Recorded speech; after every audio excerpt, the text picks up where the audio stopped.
We want to continue our conversation now with community leaders about the shootings in Dallas, along with Minnesota and Louisiana. Lisa Gonzalez is live with what can be done to end this violence. Lisa? Yes, or at least some ideas from three local community leaders. Again, we have Chaplain Mindy Russell, Pastor Les Simmons, and former Sacramento County Sheriff John McGinnis. So Mindy, let's begin with you. What can be done? How does the community begin to heal? How do we move past this? Okay, I think there's a time for mourning. And we need to all come together to mourn and grieve.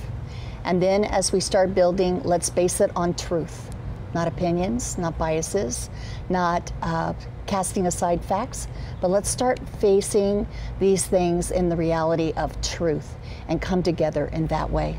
Speak truth. And Les, what are your thoughts on how do we end the violence? How do we heal? Well, I think the violence is a result of an individual, not of a community, not of a group of people that have taken on a cause, but of one Lone Star individual. But how we get past this, our community wants to hear both sides acknowledge the loss of life. I think both our community and both our law enforcement have a place in this moment. If in us coming together to acknowledge the loss of life here on both sides is what our community needs to move forward. And then we talk about healing and restoration and relationship. But I think it has to have that tone first. And just to clarify, when you say our community, what do you mean? I mean the Black community. My young African American Black and brown brothers and sisters. We need to hear people acknowledge there are two individuals that lost their lives. Let's care about their lives. And then there are 5 officers that we have a stance of nonviolence.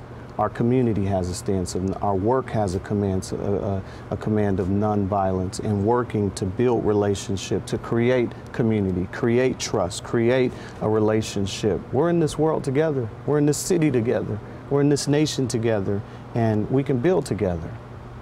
Your thoughts, Sean? I think you have to look at this as a marathon. It's not a sprint. This is a long-term proposition. I think we've backslid in recent years in terms of race relations. So I think you have to look very candidly and respectfully at empirical data, see what the factors are that contribute to the disparity in the communities, and address that with an abundance of honesty.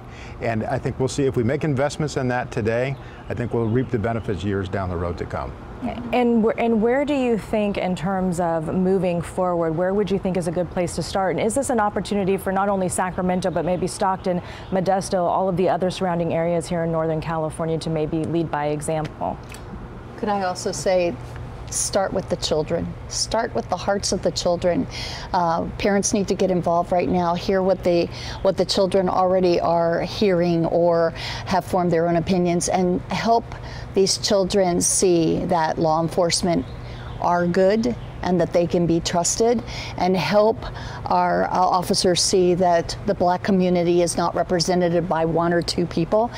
We just need to be able to start with our hearts of the children. Yeah, and this is an opportunity for both sides to really come together. I sat with a few community leaders this morning who really expressed their heartfelt gratitude and sadness at the loss of 5 officers in Dallas, and they expressed it to other police officers here locally. And I think there's a way a tone and a message we all can bring to our community to come together and to say we're standing together in this moment and recognizing we can shape the path that we want to have in moving forward. All right.